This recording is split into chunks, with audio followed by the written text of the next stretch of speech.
Oh man, siap, siap, siap. Woo! Thank you, thank you, thank you. Selamat malam. Terima kasih teman-teman sudah hadir di Studio 2 secara langsung malam hari ini bersama saya Ruli Kurniawan di Ekono Naik. Oke. Dan juga terima kasih untuk teman-teman yang sudah menonton langsung di CNN Indonesia dan juga streaming dari cnnindonesia.com dan YouTube CNN Indonesia. Dan malam hari ini Ekonomik akan banyak membahas pendapatan negara dan tentunya pengeluaran kita. Yang lagi panas saat ini, bahkan sampai ada demonstrasi terkait dengan pajak bumi dan bangunan alias PBB di sejumlah daerah yang naik gila-gilaan. Gak cuma naik 250%, bahkan ada yang lebih dari 1000%. Dan sudah siapkah kita bila tiba-tiba kita dapat lembar PBB dan angka di dalamnya ternyata naiknya di luar nalar seperti masyarakat yang ada di beberapa daerah di Indonesia saat ini. Dan masih soal pemasukan negara, Menteri Keuangan sebut pajak sama seperti zakat dan wakaf.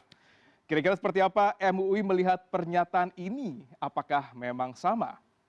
Masih terus membahas pengeluaran, kita bahas mendalam beberapa nominal royalti yang harus kita bayar bila nonton TV di kamar hotel. Bingung kan? Ngitungnya gimana gitu kan? Dan dendanya kayak apa juga. Dan kira-kira seperti apa nanti kita akan bahas sama-sama dengan narasumber kita yang luar biasa.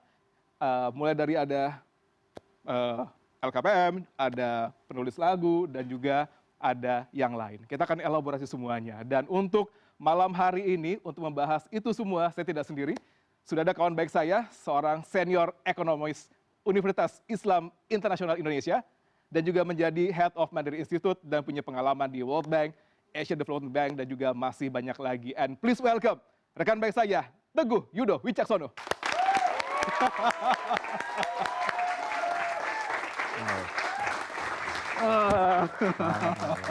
Silakan Mas. Terima kasih. Jadi malam hari kita akan banyak fokus terkait dengan pajak. Everything about taxes. Yes. Malam hari ini. Dan ini cukup menarik gitu ya, karena banyak hal yang menjadi polemik dan menjadi isu yang paling banyak dibahas dan terutama dalam seminggu belakangan ini gitu. Dan ini kita akan rangkum beberapa isu ekonomi paling update yang menjadi the highest traffic yang dihimpun oleh CNN Indonesia.com, CNBC dan juga Detik.com yang tergabung dari Transmedia. Dan ada beberapa isu dan kita akan bahas beberapa untuk segmen di pertama ini. Yang pertama kita akan bahas terkait dengan pajak yang kalau di FYP saya tuh sering banget keluar pajak-pajak, royalti dan segala macam. Dan ini pastinya mempengaruhi banyak hajat hidup orang banyak. Dan kalau kita melihat sebenarnya dari pajak ini sendiri, gitu ya, ini juga cukup menarik karena terakhir kita mendengar ada Menteri Keuangan Sri Mulyani menyebut bahwa manfaat bayar pajak sama halnya dengan zakat dan wakaf. Menurutnya setiap rezeki dan harta yang dimiliki adalah hak orang lain yang bisa disalurkan lewat 3 jalan itu. Dan Sri Mulyani berbaca di Sangsehan Nasional Ekonomi Syariah pada Rabu kemarin, di mana Menq juga menegaskan pentingnya bayar pajak karena manfaatnya akan dirasakan kembali oleh masyarakat. Ia juga memaparkan uang pajak disalurkan melalui berbagai program untuk masyarakat menengah ke bawah. Sri Mulyani juga mencontohkan manfaat pajak dirasakan oleh 10 juta keluarga tidak mampu yang menerima program Keluarga Harapan. Sembako juga untuk 18 juta keluarga hingga bantuan modal untuk UMKM. Dan berikut pernyataan Ibu Sri Mulyani. Pada dasarnya mereka yang mampu harus menggunakan kemampuannya karena di dalam setiap rezeki dan harta yang kamu dapatkan ada hak orang lain. Bukan ustazah ya dalam hal ini. Tapi ini karena Menteri Keuangan juga dalam setiap rezeki Anda ada hak orang lain. Caranya hak orang lain itu diberikan ada yang melalui zakat, ada yang melalui wakaf, ada yang melalui pajak. Bu Sri Mulyani sempat mengucapkan bahwa saya bukan ustazah gitu ya. Tapi Mas Yude, kalau pemahaman saya gitu, kalau saya salah ternyata memang bayar pajak itu tidak menggugurkan kewajiban kita untuk membayar zakat. Dan justru zakat yang kita bayarkan itu bisa mengurangi pajak. Nah, kalau kita lihat statement dari Bu Sri Mulyani gitu ya, bahwa pajak disamakan dengan zakat dan juga wakaf. Apakah ini menjadi sinyalemen bahwa pemerintah atau dalam hari ini adalah Menteri Keuangan kesulitan untuk mengkoleksi nih pajak-pajak gitu ya, sehingga harus dikaitkan dengan sisi religius gitu, supaya ada kewajiban mendalam. Gimana Mas Yudo? Ya, terima kasih Mas Ruli untuk undangannya untuk sharing ya. Jadi tadi sudah disampaikan terkait pernyataan Bu Sri Mulyani ya, mengatakan bahwa pajak juga bisa dinilai sebagai zakat. Tetapi kalau kita lihat konteksnya sebetulnya dari berita yang ada bahwa laporan pajak kita hingga 11 Agustus kalau nggak salah, itu kan baru 45,5% dari target. Jadi sekitar total penerimaan itu sekitar 996 triliun dari sekitar, kalau saya lihat di sini angkanya sekitar 2.189,3 triliun targetnya. Sementara bulan fiskal sudah masuk ke Agustus, jadi tinggal tersisa 4 bulan lagi gitu ya. Sementara penerimaan baru 45,5%. Jadi saya rasa memang akhirnya strategi yang digunakan kalau kita lihat di sini adalah strategi pendekatan komunitas, artinya pendekatan secara kebatinan agama gitu loh. Jadi berharap bahwa kemudian mereka yang lebih mampu, karena kan konsep dari pajak yang tadi disampaikan bahwa yang lebih mampu membayar lebih besar itu sebetulnya konsep dari progresif, pajak yang progresif. Mereka yang income-nya lebih tinggi diharapkan kontribusi terhadap pajaknya lebih besar. Nah, ini yang tadinya pajak yang sifatnya wajib buat warga negara, kemudian Bu Sri Mulyani mencoba memframing bahwa ini ada aspek religiusitasnya gitu. Jadi berpihak pada religiusitas untuk harapannya adalah mendorong masyarakat kontribut gitu loh, tidak hanya melihat sebagai kewajiban. Akan kontribut ketika disampaikan bahwa sama dengan zakat dan wakaf.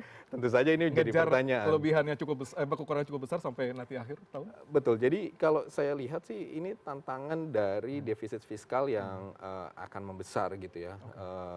Saya rasa kalau tidak ada perubahan dalam strategi untuk pengumpulan pajak, saya tidak melihat akan ada perubahan gitu ya. Ini yang menjadi kekhawatiran banyak ekonom, terutama terkait dengan defisit fiskal di akhir tahun ini. Meskipun cara kebatinan religius sudah dipakai ya. Kita saya rasa kira-kira seperti apa nanti how to collect the taxes betul. Gitu ya. Ini masih berbicara terkait dengan keuangan kita, ini terkait dengan alur masuk uang dari dompet kita, dari rekening kita, karena Bank Indonesia menegaskan bahwa payment.id tidak diluncurkan dalam waktu dekat, karena rencananya akan 17 Agustus akan diluncurkan, seperti dikabarkan nanti 17 Agustus ini. Dan alasannya sistem ini masih dalam tahap uji coba. Dan Kepala Departemen Kebijakan Sistem Pembayaran Bank Indonesia, Diki Kartikoyono, menyebut Payment ID hingga kini masih belum ada dan masih dalam tahap uji coba atau sandbox.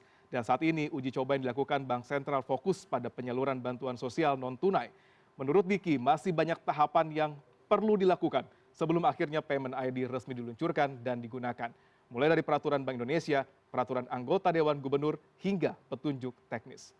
Mas Yudo, kalau melihat ada yang di hold dulu, pada awalnya kan gembor-gembor bahwa 17 Agustus kemerdekaan juga akan menjadi peluncuran Payment ID, super power system yang akan ngecek seluruh transaksi keuangan kita, termasuk pajak gitu. Strategi Bank Indonesia untuk menghold terlebih dahulu payment.id dengan kondisi sekarang ini sudah cukup tepat kira-kira? Saya rasa demikian ya. Jadi kalau kita lihat kan sebetulnya pengumuman bahwa adanya payment ID di mana transaksi digital kita akan terkoneksi ke NIK, kemudian juga NPWP gitu ya. Itu sebetulnya kan proses sosialisasinya selama ini juga belum masif gitu ya. Sehingga kemudian menimbulkan pertanyaan di masyarakat sebetulnya tujuannya untuk apa gitu ya. Dan ini yang saya rasa cukup relevan juga bahwa masyarakat menanyakan bagaimana apa yang dilakukan oleh BI itu fungsinya untuk apa gitu ya. Dan saya rasa langkah bijak untuk menunda karena kan isu terbesarnya adalah privasi. Betul, privasi, dan ini adalah sektor keuangan yang sensitif dengan trust. Ketika trust ini tidak terbangun gitu ya, ini yang akan kemudian masyarakat menjadi khawatir gitu fungsinya untuk apa. Jadi saya rasa ini langkah bijak sebetulnya. Tapi dengan kondisi kita harus menarik pajak sesuai dengan target kita hingga akhir tahun ini gitu, masih kurang banyak. Dengan payment ID kan akan terlihat kira-kira potensi kolek pajak itu berapa dari tiap orang gitu kan. Betul, betul. Coba memang kan ini sesuatu yang sifatnya bisa disalahgunakan, mungkin bukan disalahgunakan, arti penggunaannya bisa melebihi dari yang tujuan utamanya. Ini yang kalau kita lihat misalnya, saya ambil contoh ya, kebijakan PPATK, kemudian untuk memblokir beberapa juta rekening kan, kemudian akhirnya berubah lagi. Akhirnya dibuka lagi. Nah, itu yang menimbulkan kekhawatiran bahwa kebijakan itu harusnya memberikan kepastian dan predictability gitu ya. Nah, kalau tidak ada dua hal ini dan transparansi tentu saja, itu yang kemudian menimbulkan keresahan di masyarakat yang dampaknya ke sektor keuangan yang sangat sensitif terhadap ini, kepercayaan gitu ya. Kepercayaan, ini ngomongin masalah keresahan di masyarakat, ini juga cukup ramai karena setelah kasus beras oplosan yang digembor-gemborkan kemarin, pabrik-pabrik penggilingan padi di Sleman, Yogyakarta kebanjiran pesanan beras premium.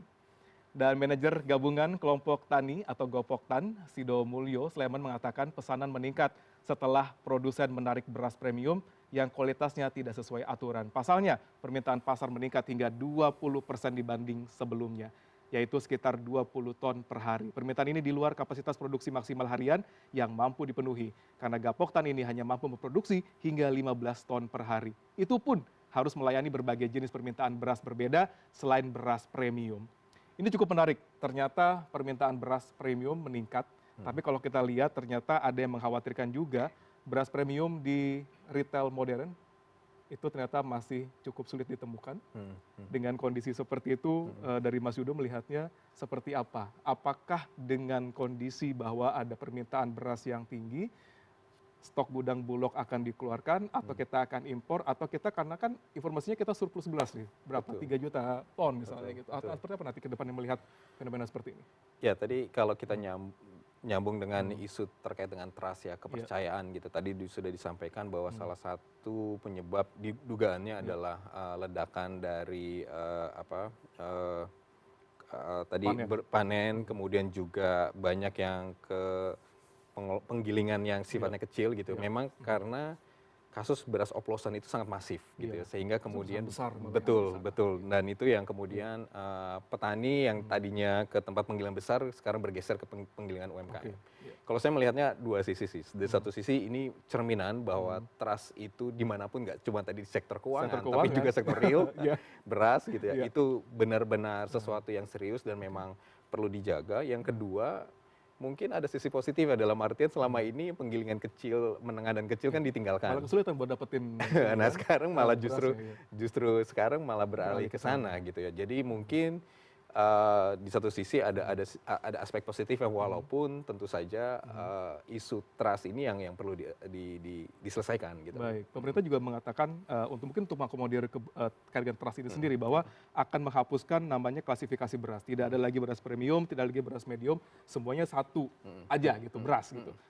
Apakah itu menjadi salah satu trik yang cukup baik untuk menumbuhkan trust di sektor real kira-kira? Iya, saya rasa isu bahwa ada klasifikasi ini memberikan, ada kalau di ekonomi menyebutnya rente ya. Jadi ada satu brand yang kemudian persoalannya adalah tidak ada verifikasi terhadap brand ini gitu. Baru kemudian dilakukan dan ternyata terungkap bahwa ini adalah beras oplosan gitu ya. Nah, dengan hilangnya klasifikasi ini saya rasa sebetulnya bukan hilang, artinya masyarakat diberikan keleluasan untuk memilih mana yang terbaik untuk mereka, sehingga biar masyarakat yang langsung menilai. Jadi saya rasa satu langkah positif juga sebetulnya untuk mengembalikan trust dari masyarakat ini. Oke, ini menarik. Kalau kita bahas terkait dengan sektor real, kita akan juga bahas terkait dengan sektor hiburan. Karena sesaat lagi kita akan bahas film made in dalam negeri yang menghabiskan biaya fantastis. Apakah sesuai dengan kualitasnya? Tetap di Economic.